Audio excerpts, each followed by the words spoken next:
Hello everyone, आज हम लोग साइंस के chapter number 2 micro organisms friend and food से कुछ एक्स्ट्रा क्वेश्चंस करेंगे। तो चलिए बिना किसी देर किए वीडियो को स्टार्ट करते हैं। सबसे पहले हम very short answer type questions करेंगे।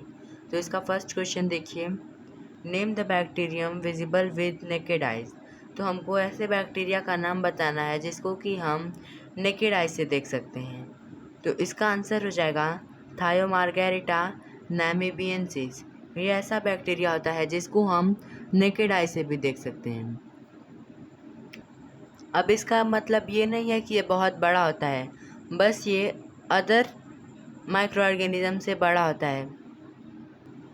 आप इसको इतनी आसानी से नहीं देख सकते हैं, आप जब बहुत ध्यान से देखेंगे तब इसको देख सकते हैं। चलिए अब इसके बाद सेकेंड क्वेश्चन देखिए, is yeast multi cellular or unicellular. तो ईस्ट एक फंगस होता है, तो हमसे पूछा गया है कि ईस्ट मल्टी सेलुलर होता है या फिर यूनिसेलुलर होता है। तो इसका आंसर हो जाएगा यूनिसेलुलर। ईस्ट एक यूनिसेलुलर माइक्रो ऑर्गेनिज्म होता है। अब इसके बाद थर्ड क्वेश्चन देखिए, which microscopic organism is said to be neither living nor non living. तो ऐसा कौन सा माइक्रोस्कोपिक ऑर्गेनिज्म है जिसको तो न लिविंग कहा गया है न नॉन लिविंग कहा है, न वो लिविंग है न नॉन लिविंग है। तो इसका आंसर हो जाएगा वायरस। वायरस को link between living and non living भी कहा जाता है, क्योंकि वायरस अगर ऐसे नॉर्मली एटमॉस्फेयर में रहेगा तो वे कोई भी लिविंग कैरेक्टरिस्टिक शो नहीं करेगा, पर जब वायरस किसी होस्ट ऑर्गेनिज्म के अंदर एंटर करेगा तुरंत ही रिप्रोड्यूस होना शुरू हो जाएगा, लिविंग कैरेक्टरिस्टिक शो करना शुरू हो जाएगा। तो इसीलिए वायरस को ना ही लिविंग ना ही नॉन लिविंग कहा गया है। अब इसके बाद फोर्थ क्वेश्चन देखिए, name the process that convert sugar into alcohol. तो हमको उस प्रोसेस का नाम बताना है जिसमें शुगर अल्कोहल में कन्वर्ट हो जाती है। तो इसका आंसर हो जाएगा फर्मेंटेशन। शुगर का कन्वर्जन जब अल्कोहल में होता है तो हम उसी प्रोसेस को फर्मेंटेशन बोलते हैं, और इस प्रोसेस को सबसे पहले लुईस पास्चर ने डिस्कवर किया था। अब इसके बाद फिफ्थ क्वेश्चन है, name a bacterium which causes food poisoning. तो हमको एक ऐसे बैक्टीरिया का नाम बताना है जो कि फूड पॉइजनिंग कॉज करता है। फूड पॉइजनिंग आपको पता है कि स्पॉइल्ड फूड खाने की वजह से फूड पॉइजनिंग होती है। अगर आप स्पॉइल्ड फूड ईट कर लेंगे तो आपको भी फूड पॉइजनिंग हो जाएगी। तो इसका आंसर हो जाएगा साल्मोनेला। साल्मोनेला एक ऐसा बैक्टीरिया होता है जो कि फूड पॉइजनिंग को कॉज करता है। अब इसके बाद हम शॉर्ट आंसर टाइप क्वेश्चंस करेंगे। इसका फर्स्ट क्वेश्चन है, डिफाइन द टर्म इम्यूनिटी। हमको इम्यूनिटी को डिफाइन करना है। तो इसका आंसर देखिए, the ability of the body to resist और फाइट अ डिजीज़। तो इम्यूनिटी बॉडी की ऐसी एबिलिटी होती है जो कि डिजीज़ के अगेंस्ट फाइट करती है। आपने अभी कोविड के टाइम बहुत सुना होगा कि काढ़ा पी लो इम्यूनिटी बढ़ जाएगी, ये खा लो इम्यूनिटी बढ़ जाएगी। तो ये इसीलिए होता था क्योंकि अगर बाई चांस आपको कोरोना हो भी जाए तो आपकी इम्यूनिटी उस कोरोना से फाइट करके आपकी बॉडी को जिता दें। तो ठीक एकदम अच्छे से clear what is immunity. I hope की एग्जाम्पल से आपको एकदम अच्छे से समझ में आ गया होगा। अब इसके बाद सेकंड क्वेश्चन देखिए, व्हाट इज़ पास्चुराइजेशन। पास्चुराइजेशन क्या होता है? इसका आंसर देखिए, to preserve milk. Milk is heated about 70 degree Celsius for 15 to 13 seconds and then cooled. तो मिल्क को प्रिजर्व करने के लिए मिल्क को 70 डिग्री सेल्सियस पर 15 to 13 सेकेंड्स बॉईल किया जाता है, और उसके बाद बॉईल करने के बाद तुरंत मिल्क को ठंडा कर देता है। और ये इसलिए होता है क्योंकि अगर टेम्परेचर अचानक से हाई होकर लो हो जाएगा तो जो दूध में हार्मफुल माइक्रो ऑर्गेनिजम्स होंगे वो एक्टिव होकर मर जाएंगे। अब इसके बाद थर्ड क्वेश्चन देखिए, व्हाट आर वैक्सीन्स। वैक्सीन्स क्या होती हैं? A small dose of dead और वीकेंड माइक्रोब। तो वैक्सीन डेड या फिर वीकेंड माइक्रो ऑर्गेनिजम्स की स्मॉल डोज होती हैं जिनको कि हमारी बॉडी में इंजेक्शन के थ्रू इंजेक्ट किया जाता है। तो अगर आपको किसी चीज़ की वैक्सीन लगाई जाती है तो वो वैक्सीन और कुछ नहीं बल्कि जो माइक्रो ऑर्गेनिजम्स वो डिजीज़ कॉज करते हैं उन्हीं की छोटी सी डोज होती है। और वो माइक्रो ऑर्गेनिजम्स कैसे होंगे, डेड होंगे या फिर बहुत कमज़ोर होंगे। अब इसके बाद फोर्थ क्वेश्चन देखिए, व्हाट आर एंटीबायोटिक्स। एंटीबायोटिक्स क्या होती हैं?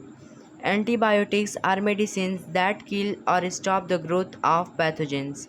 तो एंटीबायोटिक्स ऐसी मेडिसिन होती हैं जो कि डिजीज़ कॉजिंग माइक्रो ऑर्गेनिजम्स यानी कि पैथोजन की ग्रोथ को स्टॉप कर देते हैं या फिर पैथोजेंस को ही किल कर देती हैं। ओके, अब हम लॉन्ग आंसर टाइप क्वेश्चंस करेंगे। तो फर्स्ट क्वेश्चन है, how do insects act as a carrier of diseases, explain giving example. तो कैरियर ऐसे माइक्रो ऑर्गेनिजम्स कैरी करने वाले ऑर्गेनिज्म होते हैं जो कि पैथोजेंस का ट्रांसफ़र एक इन्फेक्टेड पर्सन से एक हेल्दी पर्सन में करते हैं। तो हमें यही बताना है कि इंसेक्ट कैरियर की तरह कैसे एक्ट करते हैं और वो हमें एग्जाम्पल देके समझाना है। तो इसका आंसर देखिए, malaria is spread by female Anopheles mosquito. तो मलेरिया फीमेल एनोफिलिस मॉस्किटो की वजह से फैलता है। It is caused by the protozoan Plasmodium, और ये एक प्रोटोजोआन प्लाज्मोडियम की वजह से कॉज होता है। When a Plasmodium is carried into its body, और जब एक प्लाज्मोडियम इस फीमेल एनोफिलिस मॉस्किटो के अंदर चला जाता है, उसके बाद देखिए, when this mosquito bytes a healthy person the protozoan इंटर्स his और हर बॉडी कॉजिंग मलेरिया। तो जब ये प्लाज्मोडियम एक बार फीमेल एनोफिलिस मॉस्किटो के अंदर चला जाता है, उसके बाद जब ये फीमेल एनोफिलिस मॉस्किटो किसी को बाइट करेगी तो इसके अंदर के प्लाज्मोडियम उसके अंदर चले जाएंगे। तो ऐसे भी पैथोजेंस का ट्रांसफ़र एक इन्फेक्टेड पर्सन से एक हेल्दी पर्सन में हुआ और जिस पर्सन को ये काटेगी उसको भी मलेरिया हो जाएगा। तो ठीक, अब इसके बाद सेकंड क्वेश्चन देखिए। सेकंड क्वेश्चन है, list 2 ways in which micro organisms are useful and harmful to us. तो हमको 2 वे लिखने हैं जिसमें माइक्रो ऑर्गेनिजम्स हमारे लिए यूज़फुल होते हैं और हार्मफुल होते हैं। तो सबसे पहले हम माइक्रो ऑर्गेनिजम्स की यूज़फुलनेस को लिखा है। सबसे पहले हमने लिखा है मिल्क को कर्ड में कन्वर्ट करना। ये भी bacteria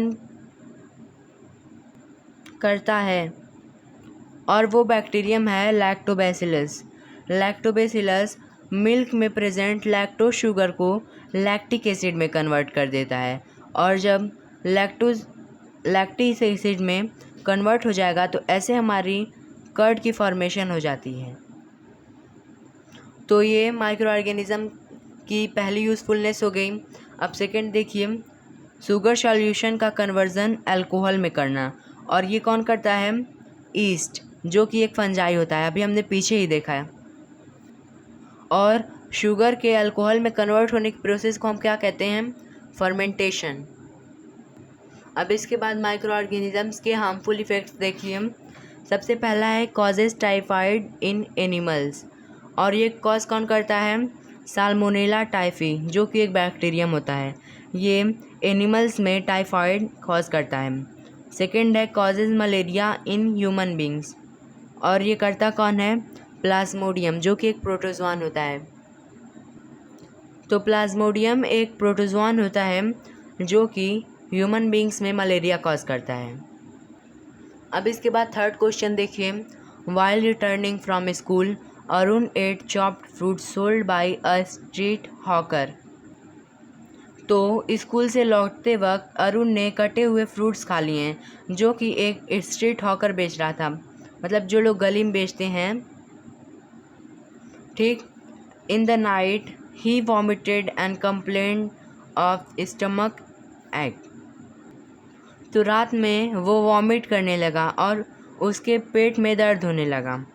explain what could be reason for this. तो हमको एक्सप्लेन करना है कि उसके पीछे रीज़न क्या हो सकता है, वो वॉमिट क्यों करने लगा और उसके पेट में दर्द क्यों होने लगा। आंसर देखिए, this could be due to contaminated food. Contaminated food मतलब फूड में कोई अदर बाहरी चीज़ ऐड हो गई हो। Often street food get contaminated by pathogenic micro organisms. कभी कभार जो स्ट्रीट फूड होते हैं वो पैथोजेनिक माइक्रो ऑर्गेनिज्म से कंटेमिनेटेड होते हैं। इसका मतलब स्ट्रीट फूड जो होते हैं वो कभी कभी डिजीज़ कॉजिंग माइक्रो ऑर्गेनिज्म से कंटेमिनेटेड हो जाते हैं। The unhygienic condition of the shop attracts fly and help pathogens to grow. और शॉप की अनहाइजीनिक कंडीशन अपनी तरफ फ्लाइज़ को अट्रैक्ट करती है। अनहाइजीनिक मतलब साफ़ सफाई ना होने के कारण। और अब जाहिर सी बात है, अगर फ्लाइज़ आएंगी तो उनके साथ पैथोजेंस भी आएंगे, क्योंकि फ्लाइज़ कैरियर होती हैं, वो अपने साथ पैथोजेंस कैरी करते हैं। Sometimes the utensils which are use for serving also get contaminated by pathogens. और कभी कभार जो फूड सर्व करने के लिए यूटेंसिल्स यूज़ होते हैं, बर्तन यूज़ होते हैं, वो भी पैथोजेन से कंटेमिनेटेड हो जाते हैं। This invites some deadly and painful diseases like dysentery, cholera, diarrhoea etcetera. और इन फूड्स को खाने के बाद हमको बहुत सी डेंजरस डिजीजेज हो सकती हैं, जैसे कि डिसेंट्री, कॉलेरा, डायरिया। तो अब समझ में आया कि हमारे मम्मी पापा हमें हमेशा स्ट्रीट फूड खाने से मना क्यों करते हैं। कहते हैं घर का खाना खाओ। घर का खाना हाइजीनिक होता है, जिसको खा के आप हेल्दी होगे। और वहीं अगर आप बाहर का खाना खाओगे तो आप बीमार पड़ सकते हो। चलिए अब इसके बाद फोर्थ क्वेश्चन देखिए। Sheela watch her mother make mango pickle. Her mother poured a lot of oil on top of the pickle before closing the lid. Why did she do this? तो शीला ने अपनी मम्मी को मैंगो पिकल बनाते हुए देखा, आम का अचार बनाते हुए देखा। और जब उसकी मम्मी आम का अचार बना रही थी तब उन्होंने ढक्कन बंद करने से पहले बहुत सा ऑयल उस पिकल पर गिराया। तो हमें यही बताना है कि शीला की मम्मी ने ऐसा क्यों किया। तो इसका आंसर देखिए। The oil poured on the pickles form a layer of protection between air and pickle from the bacteria present in the air. तो जो शीला की मम्मी ने पिकल पर ऑयल पोर किया है, वो पिकल और एयर के बीच में एक प्रोटेक्शन की लेयर बना देता है, जहाँ से एयर में प्रेजेंट बैक्टीरिया अब पिकल के पास नहीं जा पाएंगे। The oil will act as preservative and preserve the pickle from spoilage. और जो ऑयल होगा वो एक प्रिजर्वेटिव की तरह एक्ट करेगा। प्रिजर्वेटिव आप जानते हैं कि किसी भी फूड मटेरियल को प्रिजर्व करने के लिए जिन थिंग्स का यूज़ किया जाता है हम उनको प्रिजर्वेटिव बोलते हैं। और ऐसे जो पिकल होता है वो स्पॉइल होने से बच जाता है। तो ऐसे आपको एक और बात समझ में आ गई कि हमारी मम्मियाँ हमको बार बार पिकल को छूने से क्यों मना करती हैं। क्योंकि अगर आप पिकल को हाथ से टच करेंगे तो आपके हाथ में से प्रेजेंट माइक्रो ऑर्गेनिज़म्स पिकल में चले जाएंगे। अब माइक्रो ऑर्गेनिज़म्स तो ऑलमोस्ट हर जगह प्रेजेंट हैं, तो आपके हाथ के माइक्रो ऑर्गेनिज़म्स उस पिकल पे चले जाएंगे, तो ऐसे आपका पिकल स्पॉइल भी हो सकता है। इसीलिए हमें हमेशा इसे रोका जाता है कि हम कम से कम पिकल को टच करें। और अगर आप ऐसा नहीं करेंगे तो आपका पिकल बहुत जल्दी स्पॉइल हो जाएगा। तो चलिए इस वीडियो में इतना ही, अब मिलते हैं नेक्स्ट वीडियोज़ में। Thank you.